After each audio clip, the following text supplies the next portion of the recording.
Welcome to Nanak classes. दोस्तों, Nanak classes के YouTube channel पे आपका स्वागत है। आज है 22 दिसंबर और हम 21 और 22 दिसंबर 2025 के एक साथ करंट पढ़ेंगे, क्योंकि कल संडे था तो आपको वीकली क्लास मिली थी। आज हम पढ़ेंगे रणकपुर ज्वाई बांध महोत्सव 2025 का आयोजन, CSIR की स्मार्ट विलेज पहल का शुभारंभ और प्रदेश का पहला बायो वेस्ट डीकम्पोस्ट प्लांट। पूरी विस्तृत चर्चा करेंगे। साथ में हम डेली सुजस अपडेट पढ़ेंगे। आज हम 20 और 21 दिसंबर दोनों का डेली सुजस अपडेट पढ़ेंगे। साथ में RPSC राज्य कर्मचारी चयन बोर्ड, इसके अलावा first grade, second grade, third grade, SI lab assistant, CAT सब एग्जाम के लिए ये 15 से 20 मिनट की क्लास बहुत महत्वपूर्ण होती है। तो सभी प्यारे साथियों को प्यार भरा नमस्कार, गुड मॉर्निंग। एक बार सभी साथी वीडियो को लाइक कर दें, चैनल को सब्सक्राइब कर लें और इसे शेयर कर दें ताकि हर एक विद्यार्थी के पास ये क्लास पहुंच पाए। करें स्टार्ट आज की क्लास। उससे पहले सबसे पहले लास्ट हमने 20 दिसंबर को क्या पढ़ा था उसका रिवीजन करते हैं। हमने पढ़ा कि सुप्रीम कोर्ट ने अरावली पर्वतमाला को परिभाषित करने के लिए उसकी न्यूनतम ऊंचाई को आधार माना है 100 मीटर। केशवानंद राजस्थान कृषि विश्वविद्यालय बीकानेर के कुलगुरु बने हैं डॉक्टर राजेंद्र बाबू दुबे। राजस्थान राज्य क्रीड़ा परिषद द्वारा प्रदेश में कियाकिंग और केनोइंग का स्थायी केंद्र वो फतेह सागर। उदयपुर में नई दिल्ली में Jodhpur city knowledge and innovation cluster की प्रदर्शनी का उद्घाटन प्रोफेसर अजय कुमार सूद के द्वारा किया गया। मुख्यमंत्री आयुष्मान आरोग्य योजना के तहत आउटी बाउंड पोर्टेबिलिटी का शुभारंभ धौलपुर में। और 2025-26 में राजस्थान SNA स्पर्श के माध्यम से किस स्थान पे रहा? तीसरे स्थान पे। ये हमने पूरी डिटेल के साथ पढ़ी थी। इसकी क्विज आपको टेलीग्राम पे मिल गई, नानक क्लासेस शिव सर पर। और इसका टेस्ट आपको Rajasthan current affairs all in one test series चल रही है, उसके अंदर daily test, weekly test, monthly test में मिल गया। अब करें स्टार्ट आज की क्लास। आज का पहला प्रश्न, 21 और 22 दिसंबर 2025 रणकपुर ज्वाई बांध महोत्सव 2025 का आयोजन कहाँ हुआ? यानी कल चला था और आज 2 दिन चलेगा। रणकपुर का नाम आते ही आपके दिमाग में आता है पाली, ठीक है, पाली जिले के अंदर। और रणकपुर के जैन मंदिर बहुत प्रसिद्ध है, 1444 खंभों। यह तस्वीर आप देख सकते हो। और ये रणकपुर मथाई नदी के किनारे स्थित है। तो रणकपुर ज्वाई बांध महोत्सव 2025 का आयोजन 21 और 22 दिसंबर को पाली के अंदर हुआ। ठीक है, याद रखना, रणकपुर ज्वाई बांध महोत्सव 2025 आयोजन 21 से 22 दिसंबर रणकपुर के जैन मंदिर पाली। इसके अलावा सांबर फेस्टिवल जयपुर में आयोजित होगा 29 से 31 दिसंबर, है ना, 29 से 31 दिसंबर को होगा। महाराजा सूरजमल स्मृति संग्रह का आयोजन भरतपुर में 24 से 25 दिसंबर को होगा। कुंजा महोत्सव फलोदी में 26 और 27 दिसंबर को होगा। और अंतर्राष्ट्रीय ऊंट महोत्सव बीकानेर में 9 से 11 जनवरी 2025 को आयोजित किया जाएगा। ये कुछ महोत्सव है जो आपको परीक्षा की दृष्टि से इंपॉर्टेंट रखने हैं। सुप्रीम कोर्ट ने हाल ही में किस पक्षी के संरक्षण को लेकर गुजरात और राजस्थान में सोलर प्रोजेक्ट, नई पवन चक्कियां और हाई टेंशन ओवरहेड बिजली लाइनें पर रोक लगाई है? बोली बिजली लाइनें लगानी है तो भूमिगत लगाओ, भूमि में लगाओ, ऊपर टंगती हुई, चलती हुई, ऐसे घूमती हुई नहीं लगनी चाहिए। तो सुप्रीम कोर्ट ने किस पक्षी के लिए? हमारे राजस्थान का राज्य पक्षी जो गोडावन है, लुप्त प्राय है, लगातार लुप्त होने की कगार पे है, उसके लिए घोषणा की है। तो हाल ही में सुप्रीम कोर्ट ने ग्रेट इंडियन बस्टर्ड संरक्षण को लेकर गुजरात और राजस्थान के 14,753 वर्ग किलोमीटर में सोलर पार्क, पवन चक्कियां लगाने पर रोक लगा दी है। इसमें जैसलमेर का सम क्षेत्र, पोखरण, लाठी, धोलिया, चाचा, उडानिया और बाड़मेर से सटे कई इलाके शामिल हैं। इन क्षेत्रों में अब 2 मेगावाट से बड़े नए सोलर प्रोजेक्ट, नई पवन चक्कियां या हाई टेंशन ओवरहेड बिजली लाइनें नहीं लगाई जा सकेगी। ठीक है। और गोडावन संरक्षण के लिए जो ग्रेट इंडियन बस्टर्ड प्रोजेक्ट है वो जून 2013 से चल रहा है। जून 2025 में वाटर होल पत्ती से गणना की गई तो नेशनल डेजर्ट नेशनल पार्क है जो जैसलमेर बाड़मेर में फैला हुआ, वहाँ गोडावन की संख्या 73 दर्ज की गई। पिछली साल ये 64 थी, अभी 9 की वृद्धि होगी इसमें, तो 73 दर्ज की गई है। और लगातार अभी कृत्रिम तरीके से गोडावन के चूजों को भी तैयार किया गया है। वो सारे बच नहीं पाते हैं लेकिन कुछ एक बच पाते हैं। तो सुप्रीम कोर्ट ने ग्रेट इंडियन बस्टर्ड के संरक्षण के लिए ये काम करे हैं। 1981 में गोडावन को हमारा राज्य पक्षी घोषित किया गया था। एक भारत श्रेष्ठ भारत के तहत मारवाड़ महोत्सव का आयोजन कहाँ किया जा रहा है? एक भारत श्रेष्ठ भारत, आपको पता होगा अलग अलग राज्यों के अंदर अलग अलग राज्यों की झलकियां महोत्सव का आयोजन किया जा रहा है। वो किसके तहत? एक भारत श्रेष्ठ भारत, ताकि एक राज्य के दूसरे राज्य की चीजों को पता लगे, अवगत हो उनकी सांस्कृतिक परंपरा से और जुड़ाव पैदा हो, तो मारवाड़ महोत्सव का आयोजन है वो संबलपुर खेतराजपुर उड़ीसा के अंदर आयोजित होगा। ठीक है, तो एक भारत श्रेष्ठ भारत मारवाड़ महोत्सव संबलपुर उड़ीसा के अंदर आयोजित होगा। इसमें जो आयोजक संस्थाएं हैं, मारवाड़ी युवा मंच, खेतराजपुरा, राजस्थान फाउंडेशन उड़ीसा। उद्घाटन समारोह है, मुख्य वक्ता गुलाब कोठारी, प्रधान संपादक राजस्थान पत्रिका समूह है। महोत्सव की थीम स्त्री देह से आगे, उद्देश्य महिला सशक्तिकरण, सामाजिक चेतना और सांस्कृतिक विमर्श। अब ये इसमें मुख्य जो समाप्ति होगी तब हमारे मुख्यमंत्री भजनलाल जी शर्मा जाएंगे, शिक्षा मंत्री जाएंगे और कई जाएंगे। तो काफी बड़ा प्रोग्राम है, एक भारत श्रेष्ठ भारत के तहत मारवाड़ महोत्सव उड़ीसा के अंदर, ये जरूर याद रखें। जोधपुर की मनीषा प्रजापत का संबंध किस खेल से है? जोधपुर की मनीषा प्रजापत है, उनका संबंध किस खेल से है? पावर लिफ्टिंग की खिलाड़ी है। क्यों चर्चा में आई? हाल ही में इन्हें सीनियर टीम का कप्तान बनाया गया है, इसलिए चर्चा में, और अक्सर खेल खिलाड़ी से प्रश्न ऐसे मिलते रहते हैं। जोधपुर की मनीषा प्रजापत। तो national West India senior, junior तथा sub junior classic powerlifting championship Indore Madhya Pradesh के अंदर आयोजित होगी। प्रतियोगिता का स्तर, महिला टीम का नेतृत्व, जो सीनियर महिला वर्ग टीम है उसका नेतृत्व राजस्थान के जोधपुर की मनीषा प्रजापत करेगी। ये आपको याद रखना है। जब पावर लिफ्टिंग की बात आई है तो एक खिलाड़ी आपको याद रखना है, हरिओम।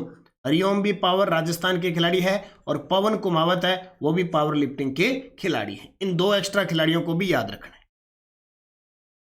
CSIR की स्मार्ट विलेज पहल का शुभारंभ कहां से किया गया? CSIR की स्मार्ट विलेज पहल है, उसका शुभारंभ कहां से किया गया है? तो स्वाईपुरा पाली से।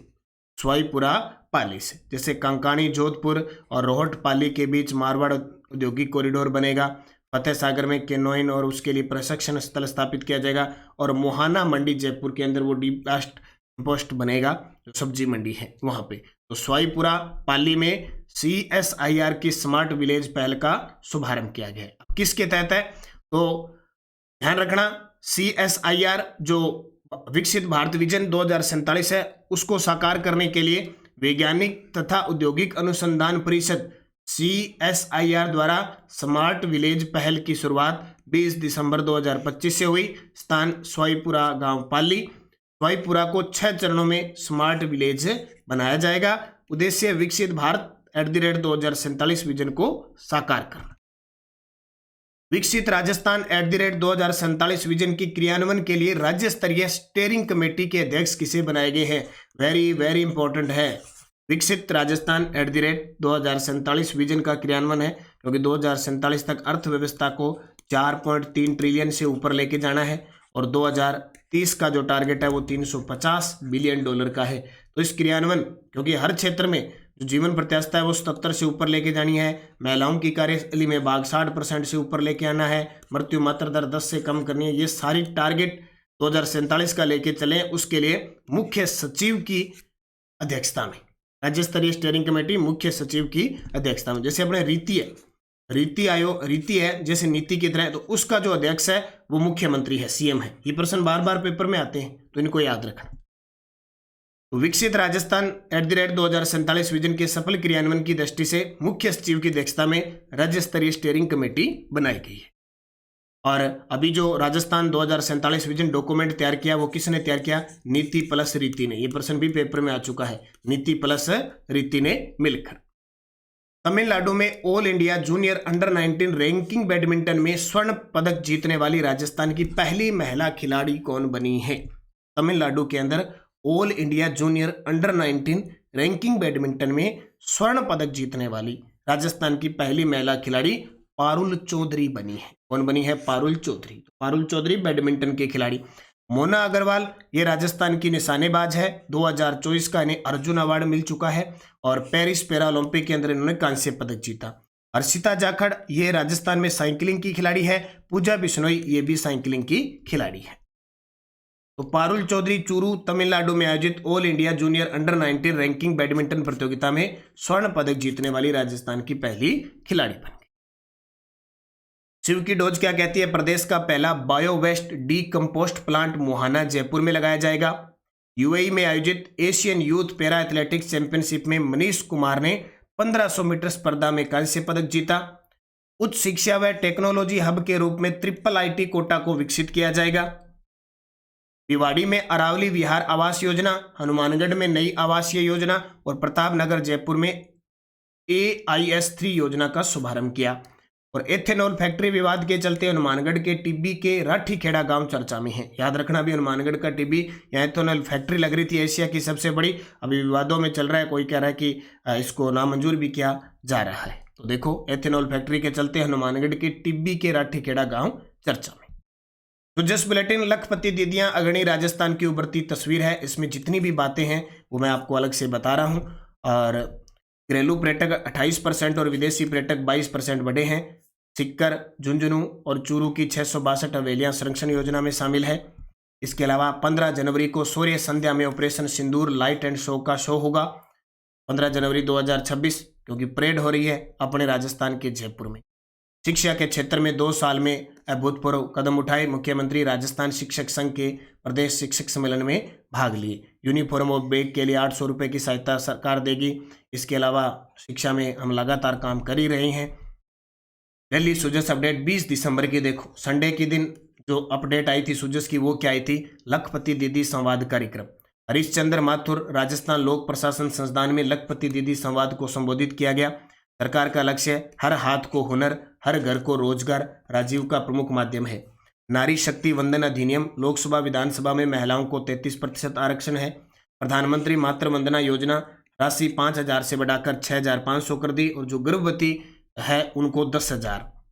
उसके बाद लगभग 10 लाख गर्भवती महिलाओं को 531 करोड़ का लाभ मिल चुका है। माँ वाउचर योजना 2.26 लाख महिलाओं को निःशुल्क सोनोग्राफी हो चुकी है। राज्य में 500 कालिका पेट्रोल यूनिट गठित हो चुकी है, 1000 करनी है।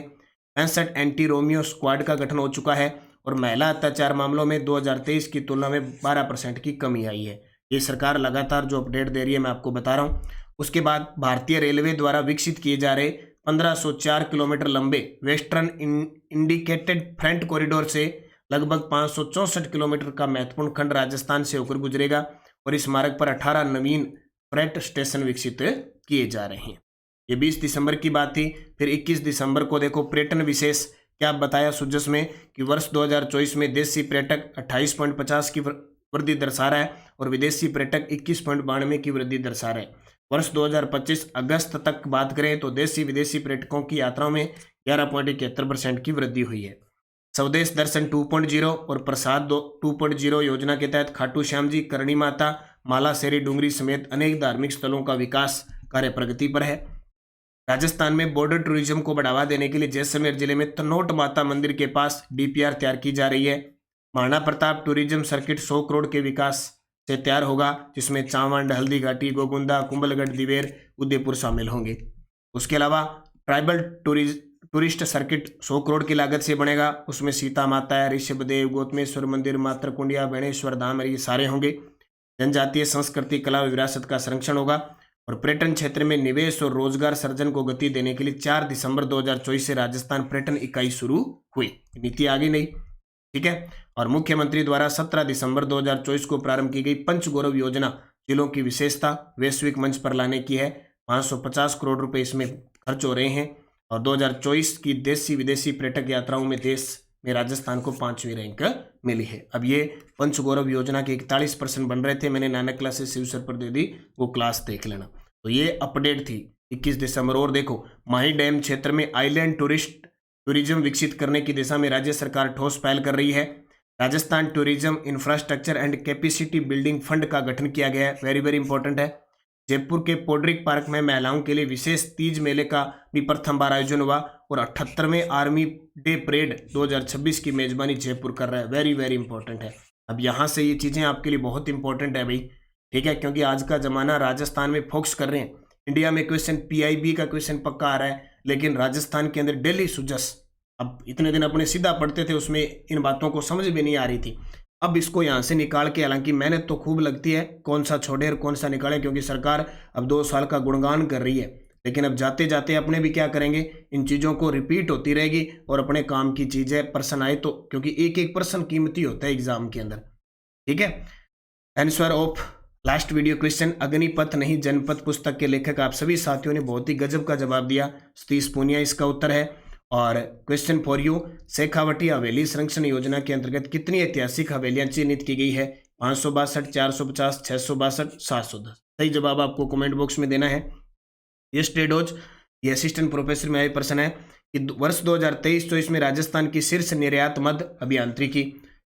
नवीन व नवीकरणीय ऊर्जा मंत्रालय के अनुसार राजस्थान में सौर ऊर्जा निर्माण की क्षमता 142 गीगावाट है और पवन ऊर्जा की क्षमता 284 मेगावाट है। इन दोनों प्रश्नों को गौर करके देख लेना, फिर टपकेंगे वापस। और दिसंबर 2024 तक राजस्थान में ऊर्जा की अधिष्ठापित क्षमता हो गई 26,325.19। और जो विधवा पुनर्विवाह उपहार योजना है, इसमें पात्र विधवा महिला को विवाह के अवसर पर सरकार 51,000 रुपये का उपहार स्वरूप राशि देती है। पांचों असिस्टेंट प्रोफेसर में है। अब असिस्टेंट प्रोफेसर के क्वेश्चन खत्म हो गए। अब अपने नॉर्मल 5% पढ़ते हैं, फिर कल कोई और एग्जाम दे के उसकी तैयारी में रहेंगे। राजस्थान में वर्तमान मुख्य सचिव हैं, राजस्थान के वर्तमान मुख्य निर्वाचन आयुक्त हैं, राजस्थान के वर्तमान लोकायुक्त कौन है, वर्तमान महाधिवक्ता कौन है और वर्तमान मुख्य न्यायाधीश कौन है। ये करंट के प्रश्न है, पांचों के जवाब सभी साथी दोगे। निरंतरता रखो, अच्छे तरीके से पढ़ो। और एक और सूचना देता हूँ, कल मैंने पिछले 12 महीनों की राजस्थान करंट अफेयर्स की 555 पूरी क्लास लगानी थी, लेकिन अब क्या करें, हमारे तो क्षेत्र में ही ये समस्या बनी हुई है कि नेटवर्क शाम को गायब हो गया।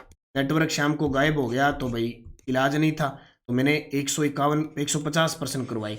आज ये पार्ट 1 हो गया, पार्ट नंबर 2 आज करवाऊंगा मैं। 151 से जितने हो पाएंगे ना, तो 2-3 पार्टों में इसको सलटा लें, ठीक है। तो इसको याद रखना, अच्छे तरीके से पढ़ना। बाकी 3rd ग्रेड के लिए अंतिम क्षणों में शिक्षण विधि, शैक्षिक परिदृश्य, करंट और इनकी टेस्ट सीरीज चल रही है छोटी छोटी। और ये राजस्थान करंट अफेयर्स की टेस्ट सीरीज है, इसकी वैलिडिटी 31 दिसंबर 2026 तक रहेगी। Daily test, weekly test, monthly test. Monthly आपको PDF भी मिलेगी, प्रिंट निकाल सकते हो। मंथली टेस्ट भी और मंथली वीडियो भी आपको प्राप्त होता है। 2025 का इसमें फ्री है। बाकी करंट 3rd ग्रेड के लिए बुक करंट की और राजस्थान की सारी योजना है, योजना जितनी है, जितनी नीतियां हैं, फ्लैगशिप योजना, जन कल्याणकारी योजना, सब छोटी सी बुकलेट बाजार में आई हुई है। ये आप लेके एक साथ कवर कर सकते हैं। कोई भी बुक हमारी ऑर्डर करनी है, नानक पब्लिकेशन पे मिलती है। 1st ग्रेड की टेस्ट सीरीज चल रही है और वीडियो कोर्स न्यू पैटर्न जो 19 सितंबर से शुरू है। और इसके अलावा 2nd ग्रेड की टेस्ट सीरीज वीडियो कोर्स है। और अब राजस्थान करंट अफेयर्स की त्रैमासिक बुक आएगी अक्टूबर से दिसंबर, लगभग 27-28 दिसंबर को त्रैमासिक, क्योंकि लगातार आपको त्रैमासिक बुक उपलब्ध करवाई जा रही है। तो अक्टूबर, नवंबर, दिसंबर का, इससे पहले जुलाई, अगस्त, सितंबर की आई थी। तो ये बुक 27 या 28 दिसंबर को बाजार में आपको उपलब्ध हो जाएगी। तो ये पुस्तकें क्लास लेने के बाद जब इन बुकलेट को पढ़ोगे तो आप बहुत अच्छे तरीके से तैयार हो पाओगे। और 2nd ग्रेड का न्यू वीडियो कोर्स भी उपलब्ध है। निरंतरता रखो, अच्छे तरीके से मेहनत करो, निश्चित आप सफल होंगे। धन्यवाद। जय हिंद, जय भारत।